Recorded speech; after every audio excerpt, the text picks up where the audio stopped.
My dear students, welcome you. पिछले video में हम लोगों ने देखा था संधि का भाग 1। उसमें हम लोगों ने संधि के कॉन्सेप्ट को उदाहरण के साथ बड़े ही सरल भाषा में समझने का प्रयास किया था। आज उसी क्रम को आगे बढ़ाते हुए हम लोग संधि का भाग 2 देखेंगे, जिसके अंतर्गत संधि के विभिन्न प्रकार, नियम और उसके बहुत सारे महत्वपूर्ण उदाहरणों को देखेंगे, जो आपके परीक्षा के लिए बहुत ही उपयोगी होगा। कल भी थोड़ा सा हमने परिचय दिया था संधि के विभिन्न भेदों का और बताया था कि संधि के 3 भेद हैं मुख्य रूप से: स्वर संधि, व्यंजन संधि और विसर्ग संधि। आज इन तीनों भेदों को विस्तार पूर्वक हम लोग देखेंगे। तो आइए हम लोग संधि के भेदों को देखें। अभी आपके सामने बोर्ड पर जो संधि के भेद बताए गए हैं, आप वीडियो पॉज करके और इसका स्क्रीनशॉट ले लीजिए और फिर इसके बाद हम इसको एक्सप्लेन करते हैं।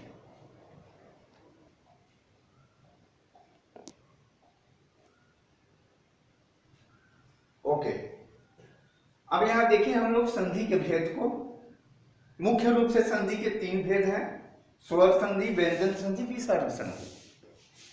स्वर संधि, स्वर संधि, स्वर शब्द से आप पूर्व परिचित हैं। कल भी मैंने आपको बताया था कि हिंदी भाषा में स्वरों की कुल संख्या 11 है। अ, आ, ई, उ, ए, ओ, औ, री। ये 11 जो हैं ये स्वर वर्ण हैं।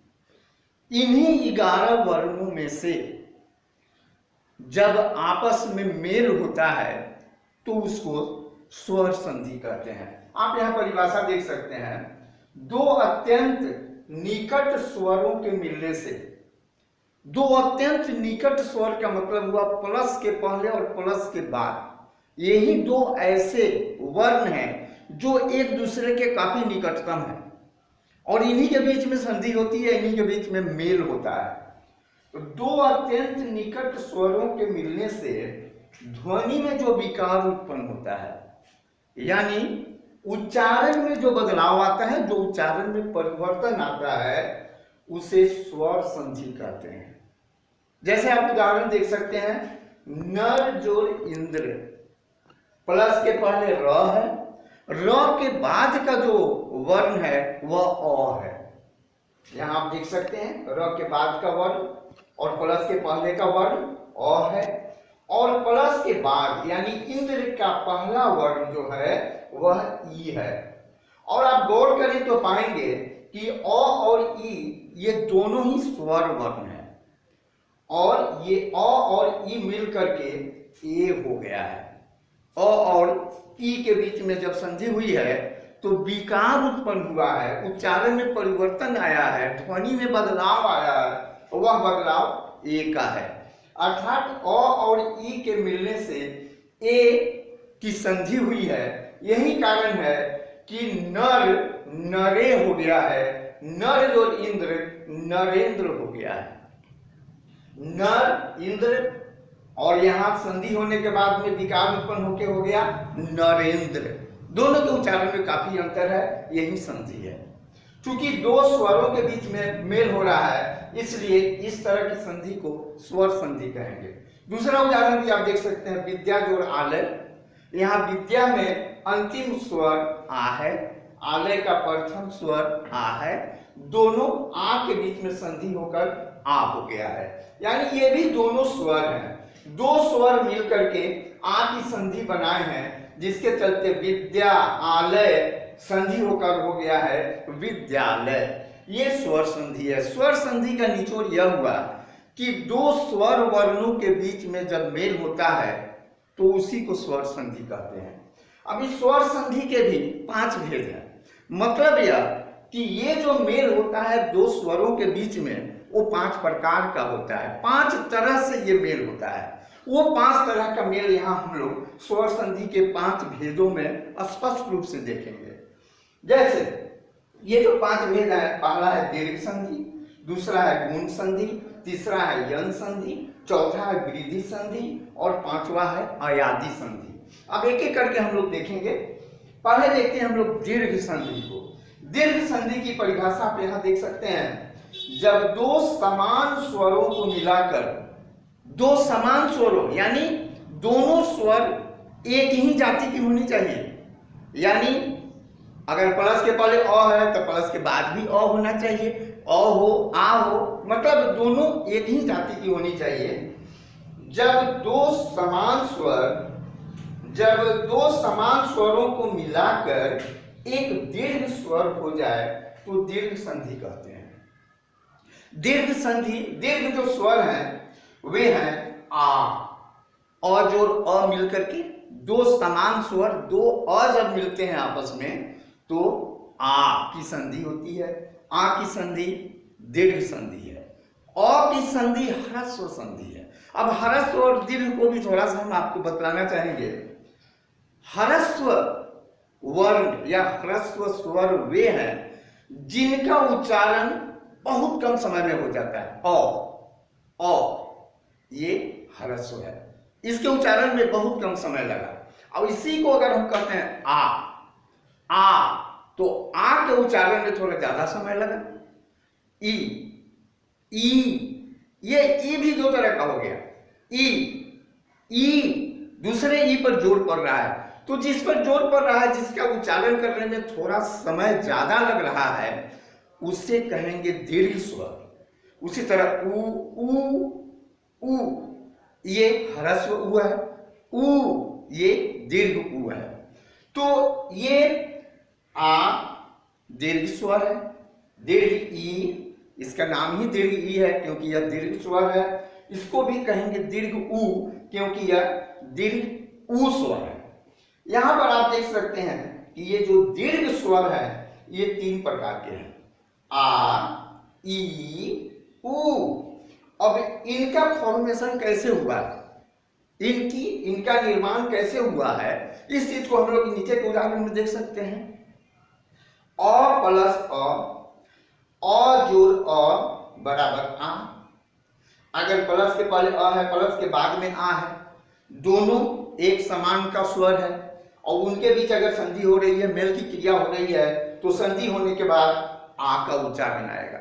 उसी तरह अ जोड़ आ दोनों समान जाति के हैं, एक ह्रस्व है दूसरा दीर्घ है, ये दोनों मिलते हैं तो आ की उत्पत्ति होती है, दीर्घ स्वर की उत्पत्ति होती है। उसी तरह आ और अ के बीच संधि होगी तो आ बनेगा, आ और आ के बीच में मेल होगा तो आ की संधि होगी। ठीक इसी तरह से ई को हम देख सकते हैं, ह्रस्व ई जोड़ ह्रस्व ई बराबर दीर्घ ई, ह्रस्व ई जोड़ दीर्घ ई बराबर दीर्घ ई, दीर्घ ई प्लस ह्रस्व ई बराबर दीर्घ ई, दीर्घ ई प्लस दीर्घ ई बराबर दीर्घ ई।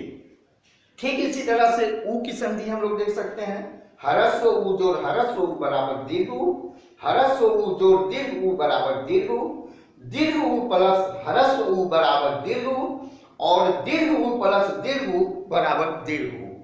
ये जो दीर्घ उ की उत्पत्ति कैसे हुई उसको यहाँ हम लोग संधि के माध्यम से देख लिए। ई की उत्पत्ति कैसे हुई यहां पर संधि के माध्यम से देखे, और आ की उत्पत्ति कैसे हुई यहां सब अ की संधि के माध्यम से देखे। इस प्रकार आ, ई और उ ये तीनों दीर्घ स्वर हैं और ये दीर्घ स्वर के माध्यम से जो संधि बनती है, जो शब्द बनता है, उस शब्द को दीर्घ संधि कहते हैं। ये तो अभी आप सांकेतिक उदाहरण देखे। अब इसके बाद हम आपको वास्तविक उदाहरण की ओर ले जाना चाहेंगे। इसी सांकेतिक उदाहरण को अब हम लोग वास्तविक उदाहरण के रूप में देखेंगे तो ज्यादा यह दीर्घ संधि स्पष्ट होगा। अब हम लोग देखते हैं वास्तविक उदाहरण दीर्घ संधि का। आपके सामने वास्तविक उदाहरण है, इसका स्क्रीनशॉट ले लीजिए, 2 सेकेंड आपको हम दे रहे हैं। ओके, अब इस वास्तविक उदाहरण में आपका सांकेतिक उदाहरण बिल्कुल स्पष्ट हो जाएगा। राम जोड़ अयन, प्लस के पहले प्लस के बाद और दोनों अ मिलकर के हो गया आ। इसी प्लस के पहले अ प्लस के बाद के अ को यहाँ पर दिखाया गया। फिर यहाँ आपको सांकेतिक उदाहरण, वास्तविक उदाहरण प्लस सांकेतिक उदाहरण, वास्तविक उदाहरण को स्पष्ट करने के लिए यहाँ फिर हमने सांकेतिक उदाहरण दे दिया ताकि आपको किसी तरह की कठिनाई नहीं हो। राम जोड़ अयन, रामायण, और जोड़ अ की संधि आ हुई, इसलिए यहाँ राम माँ में आ की संधि हो गई, यहाँ पर आ जुट गया। इसी तरह से सत्य जोड़ आग्रह, सत्याग्रह, सत्य में अ है और आग्रह में आ है और आ की संधि होकर के आ हुई, सत्याग्रह, यहाँ या के साथ आ जुड़ा हुआ है। विद्या जोड़ अर्थी, यहाँ पर विद्या आ है, अर्थी में अ है, आ और अ के बीच संधि हो रही है और आ बन रहा है, तो यहाँ भी विद्यार्थी आ की संधि है। विद्या जोड़ आलय, विद्यालय में भी आ और आ की संधि है, विद्यालय। इसी तरह अभी ई, दीर्घ ई की संधि देखेंगे कैसे दीर्घ ई की संधि हुई है। गिरी, गिरी में हरस्व ई है, आप यहाँ देख सकते हैं। इंद्र में भी हरस्व ई है, तो हरस्व ई और हरस्व ई मिलकर के दीर्घ ई की संधि होती है। यही कारण है कि यहाँ गिरीन्द्र में दीर्घ र में दीर्घ ई लग गया है, जबकि गिरी में प्लस के पहले जो गिरी है, इस गिरी शब्द में र में हरस्व ई लगा हुआ है, लेकिन संधि होने के बाद यहाँ यही री दीर्घ री हो गया है। ये र में दीर्घ की संधि आ गई है, क्योंकि ई और ई हरस्व ई मिलकर के दीर्घ ई होता है, इसलिए यहाँ गिरिंद्र में र में दीर्घ ई आ गया है। फिर आप देख सकते हैं गिरी जोड़ी र में हरस्व ई है, जबकि प्लस के बाद दीर्घ ई है। हरस्व ई और दीर्घ ई की संधि होगी तो दीर्घ ई बनेगा। इसी तरह से यहाँ भी गिरीश में र में दीर्घ ई लग गया है। मही जोड़ इंद्र, मही में दीर्घ ई है, जबकि इंद्र में हरस्व ई है, यानी दीर्घ ई और हरस्व ई की संधि हो रही है और दीर्घ ई बन रहा है। यहाँ महेंद्र में ह में दीर्घ स्वर लग गया है। उसी तरह पृथ्वी जोड़ इस, पृथ्वी में दीर्घ ई की संधि है और इसमें भी दीर्घ ई की संधि है। पृथ्वी दीर्घ ई और दीर्घ ई मिलकर के दीर्घ ई हुआ है। यहाँ भी आप देख सकते हैं ऊ की संधि, दीर्घ ऊ की संधि कैसे हुई है। भानु जो उदय, भानु, इसमें हरस्व ऊ है और यहाँ पर भी हरस्व ऊ है, दोनों तरफ हरस्व ऊ मिलकर के दीर्घ ऊ की संधि हुई है। यही कारण है कि भानु में नौ में दीर्घ ऊ लग गया है। ये जो है दीर्घ ऊ का संकेत है, जिसको आप बारजून, तारकुन, वारजून, हिरसिन, दीर्घिन जो कहते हैं, उस चीज को भी थोड़ा आप देख लीजिए। यहाँ पर ये मान लीजिए ये क है, अगर इसमें हम हरस्व ई जोड़ देते हैं तो इसको हम लिखेंगे क हिरसिन की। ये जो हरस्व ई की मात्रा लग गई, क में बाएं तरफ से जो लकीर आई, ये लकीर हरस्व ई की मात्रा का सांकेतिक रूप है। उसी तरह से क में अगर हम दीर्घ ई लगाते हैं तो ये क में दीर्घ ई, क का रूप ऐसे हो जाता है। ये दाहिनी तरफ से जो लकीर क में लग गई, ये संकेत देता है दीर्घ ई का। उसी तरह से क में अगर इस तरह की मात्रा अगर लग रही है, तारकुन, कु, इसको तारकुन जो कहते हैं, इसी को हरस्व ऊ कहते हैं, क्योंकि इस क में ऊ, हरस्व ऊ की मात्रा लगी है, तभी यह क में हरस्व ऊ की मात्रा आ गई है, ये कहते हैं ऊ। उसी तरह से जब क में दीर्घ ऊ की मात्रा लगती है तो क का रूप ऐसा हो जाता है। ये संकेत है, ये मात्रा है दीर्घ ऊ की। तो यहाँ आप देख सकते हैं कि भानु हरस्व ऊ है, यहाँ भी हरस्व ऊ है, दोनों मिलकर के दीर्घ ऊ होता है संधि के नियम के अनुसार। तो आप यहाँ देख सकते हैं कि यहाँ 9 में दीर्घ ऊ की मात्रा लग गई है, यहाँ जबकि हरस्व ऊ की मात्रा थी, लेकिन संधि होने पर ये मात्रा दीर्घ ऊ में बदल गई है, क्योंकि हरस्व ऊ दोनों मिल करके दीर्घ ऊ हो जाता है। उसी तरह से स्वयंभू प्लस उदय, स्वयंभू में दीर्घ ऊ की मात्रा है और उदय में ह्रस्व ऊ की मात्रा है, तो दीर्घ और ह्रस्व ऊ मिलने से दीर्घ ऊ की संधि होती है। यहाँ स्वयंभू में भ में दीर्घ ऊ की संधि है। लघु जुड़ उर्मी, लघु में ह्रस्व ऊ है जबकि उर्मी में दीर्घ ऊ है। यहाँ ह्रस्व ऊ और लघु और दीर्घ ऊ दोनों की संधि हो रही है, जिससे दीर्घ ऊ की संधि बन रही है। यही कारण है कि यहाँ लघु में ह्रस्व ऊ था जबकि लघुर्मी जब संधि हुई तो घ में दीर्घ ऊ की मात्रा लग गई। उसी तरह से भूज और ऊर्ध्वम, भ में दीर्घ ऊ है और यहाँ भी ऊर्ध्वम में दीर्घ ऊ है, तो दीर्घ ऊ दो दीर्घ ऊ मिलकर के दीर्घ ऊ बना, ये हो गया भूज और ऊर्ध्वम भूर्ध्वम। स्वर संधि का ये पहला भेद जो दीर्घ संधि था अब समाप्त हुआ। अब स्वर संधि के दूसरे भेद गुण संधि को हम लोग देखेंगे। हम चाहेंगे कि आप लोग ये जो सामने बोर्ड पर गुण संधि के बारे में जो एक्सप्लेन किया गया है इसको आप स्क्रीनशॉट ले लें, आपके लिए अच्छा रहेगा। हम हट जा रहे हैं।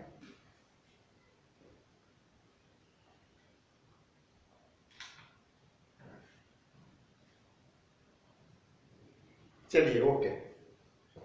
गुण संधि ये स्वर संधि का दूसरा भेद है।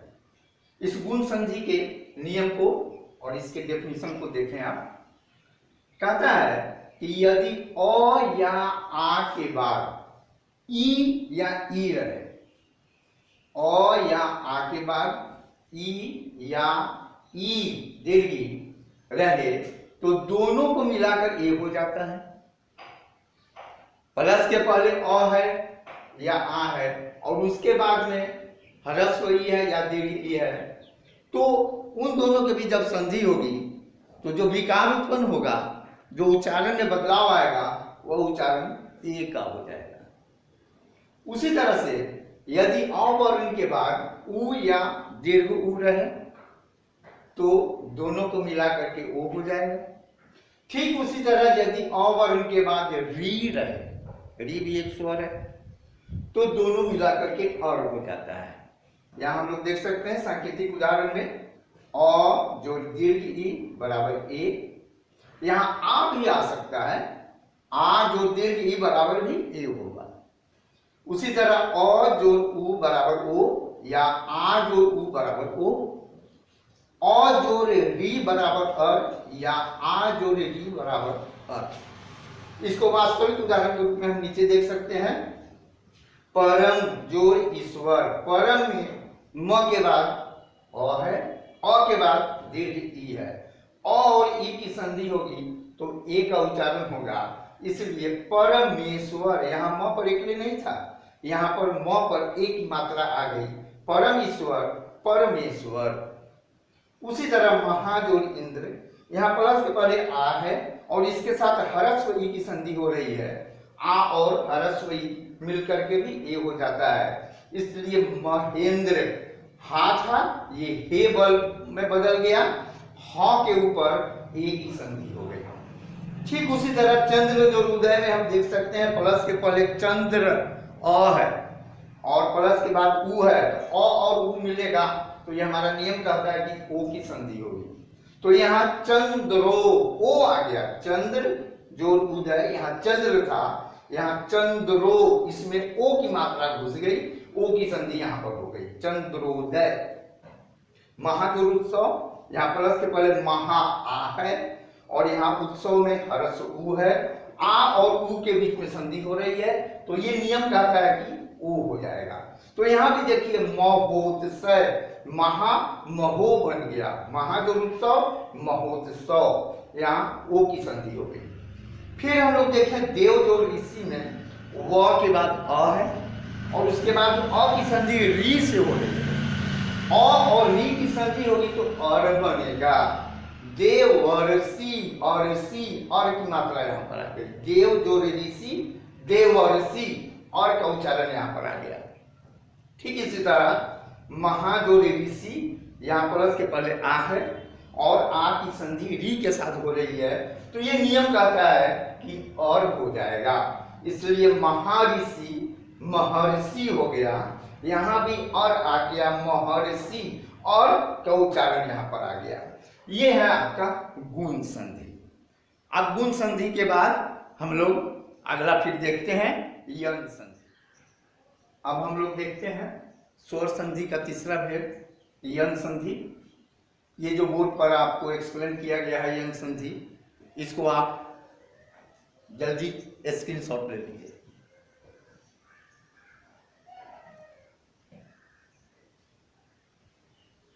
चलिए ओके, यंग संधि। यंग संधि का जो डेफिनेशन दिया गया है, नियम जो दिया गया है, उसको एक बार देखें हम लोग। कहता है कि यदि ई उ री, ये तीनों स्वर हैं, क्योंकि हम लोग स्वर संधि का ही भेद देख रहे हैं। यदि ई उ री के बाद अपने से कोई भिन्न स्वर हो, अपने से भिन्न 11 जो स्वर हैं उसमें ई के बाद अगर कोई आवे तो वह ई जाति का नहीं आवे, दूसरी जाति का स्वर आए। अपने से भिन्न स्वर हो तो ई का य हो जाता है, उ का व हो जाता है, और री का र हो जाता है। यह हलंत, व हलंत, र हलंत हो जाता है।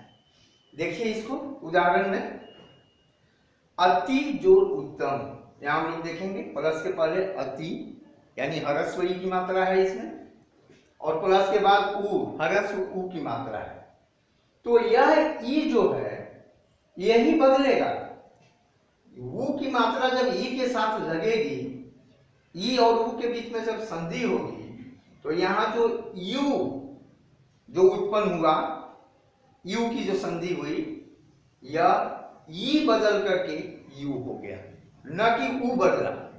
यह उ जो है इस यू में मिल करके और इसके उच्चारण को बदल दिया, यू हो गया। वैसे भी आप इसको जांच सकते हैं, ई और उ को एक साथ अगर आप उच्चारित कीजिए तो यू का उच्चारण आएगा। यू यू, ई और उ की संधि हुई तो यू का विकार उत्पन्न हुआ, यू का मिल हुआ। उसी तरह से अति और उत्तम मिल करके अति उत्तम हो गया। जबकि आप यहां देख सकते हैं अति में और उत्तम में कहीं भी यह शब्द नहीं आया, लेकिन संधि होने के बाद में अति उत्तम, यह तारकुन यू हो गया। यही यू यहां पर आ गया, यू उ की संधि होकर के यू बन गया। उसी तरह से यदि जो रपी में आप देख सकते हैं, यदि जो रपी में ई और अ के बीच संधि हो रही है तो य बन रहा है, इसलिए यहाँ पर यद्यपि, यहाँ द्य जो है, इस द्य को आप ऐसे भी लिख सकते हैं, यद्यपि ऐसे भी लिख सकते हैं। तो यहाँ पर ज्यादा आपको स्पष्ट होगा कि यहाँ पर य आ गया है, ई और अ मिल करके य बना है, वही य है। यही दो हलंत और य मिल करके ये संयुक्त रूप से इस आकार का निर्माण होता है। यही आकार यहाँ पर आपको द्य, यद्य, द्य का उच्चारण इसको करते हैं यद्यपि। अति जोड़ाचार, अति जोड़ाचार में ई और आ की संधि है जो या बनता है, इसलिए अत्या, यहाँ पर या आ गया, अत्याचार। देवी जोड़स्ती, देवी प्लस अ बराबर य, दिव्यस्ती, य की संधि यहाँ देख सकते हैं। सु जोड़ आगतम, सु, सु में हरस उ है, और आ, उ और आ की संधि हुई तो वा बन गया।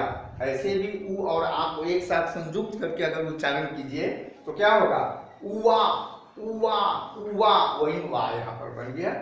सु आगतम स्वागतम, यहाँ पर वा की संधि हो गई। अनु जोड़ ए, हरस्व उ और अ की संधि हो रही है तो व बन रहा है, अन्वय। साधु हरस्व उ और हरस्व ई की संधि हो रही है तो बन रहा है वी, साधु विष्टम, वी यहाँ पर आ गया। पितृ जोड़ार्थम, यहाँ पर री, ट में नीचे री लगा हुआ है, प्लस के पहले री का उच्चारण है पितृ, री और अ के बीच संधि हो रही है तो और हो जा रहा है पितरार्थम, पितरार्थम, अर्थम, और का उच्चारण यहाँ पर आ रहा है। उसी तरह पितृ जोड़ादेश, पितरी री और आ के बीच संधि हो रही है तो और बन रहा है पितरादेश, पितरादेश और की संधि यहां पर हो रही है। ये आपका यन संधि हुआ। अब इसके बाद हम लोग आगे का जो भेद है ब्रिजी संधि। अब ब्रिजी संधि को हम लोग देखें। अब आप बोर्ड पर जो एक्सप्लेन किया गया है इसका स्क्रीनशॉट ले लीजिए।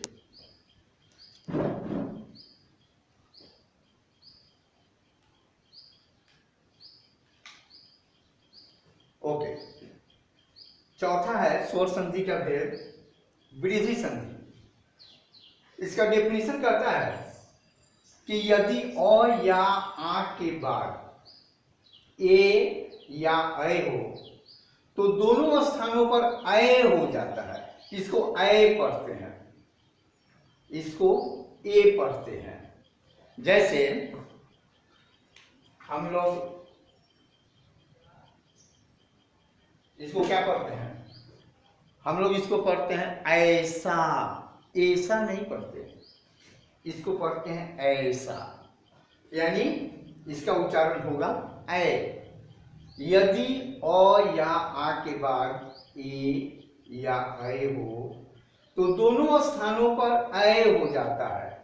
यदि अ या आ के बाद ओ या औ हो तो दोनों के स्थान पर औ हो जाता है, और यदि अ या आ के बाद री हो तो दोनों के स्थान पर आ हो जाता है, यानी दोनों के बीच जब संधि होती है तो एक हो जाता है। जैसे यहाँ पर देखिए एक जोड़ एक, यहाँ क के पर, यहाँ प्लस के पहले अ है, प्लस के बाद में ए है, तो इस दोनों मिलकर के दोनों के स्थान पर ऐ हो जाएगा, इसलिए एक, एक जोड़ एक, सदा जो ए हुआ प्लस के पहले आ, प्लस के बाद ए, आ और ए दोनों के स्थान पर दोनों मिलकर ऐ होगा, सदैव, द पर जोड़े दय हो गया, यह दय ऐ है।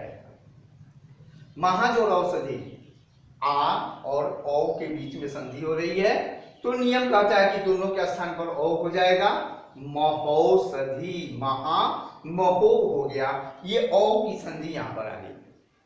फिर उसी तरह परम जोड़ औषधि अ और औ के बीच संधि हुई तो नियम कहता है कि औ हो जाएगा दोनों के स्थान पर, तो यहाँ पर भी औषधि, परम औषधि, परम जोड़ औषधि परमौ, परमौ में औ का समावेश हो गया। सुख जोड़ रीत सुखार्थ, यहाँ कहता है कि अ और री के बीच अगर संधि होगी तो आर हो जाएगा, तो यहाँ अ है और री है तो सुखार्थ, आर्थ, आ की संधि इसमें आ गई।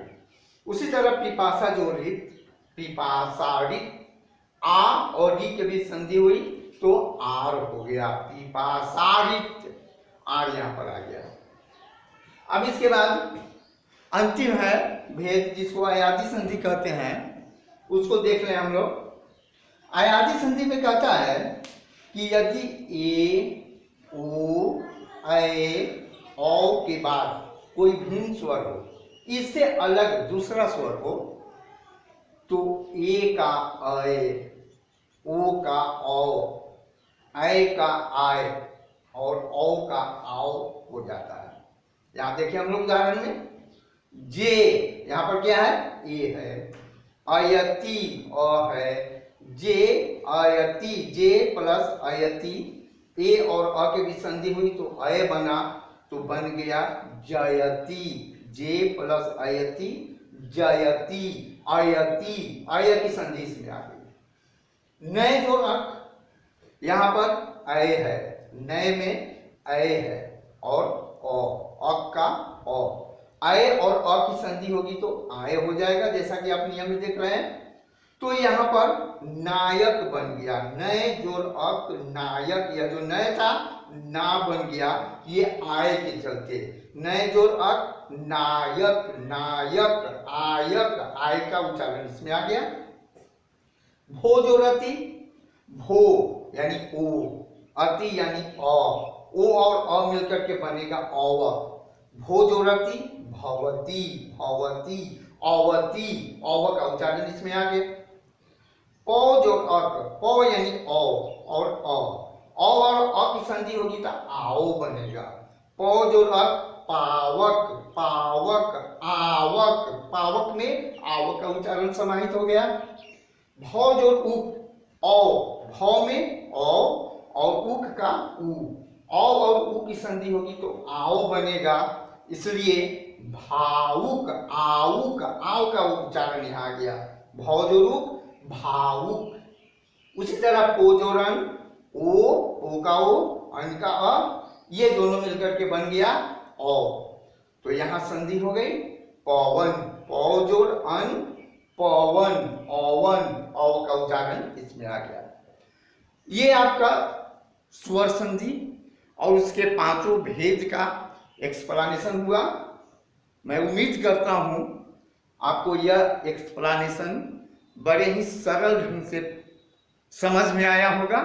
हमने पूरी कोशिश की है कि सरल ढंग से इस संधि को आपको हम समझा दें। अब मैं चाहता हूं कि स्वर संधि का ये जो 5 भेद जो आप देखे, इन पांचों भेद के आधार पर, इसी पर आधारित कुछ अभ्यास के लिए आपको हम प्रश्न दें, जो आपका रिवीजन भी करेगा पांचों संधि का, ये पांचों स्वर संधि के भेद का, और साथ साथ आपका अनुभव भी होगा। और वह जो अनुभव होगा वह परीक्षा के लिए बहुत ही उपयोगी होगा। वैकल्पिक प्रश्न के रूप में हम इसका अभ्यास कराने के लिए एक और छोटा सा वीडियो हम आपको देना चाहेंगे। इसके बाद में फिर व्यंजन संधि और विसर्ग संधि को हम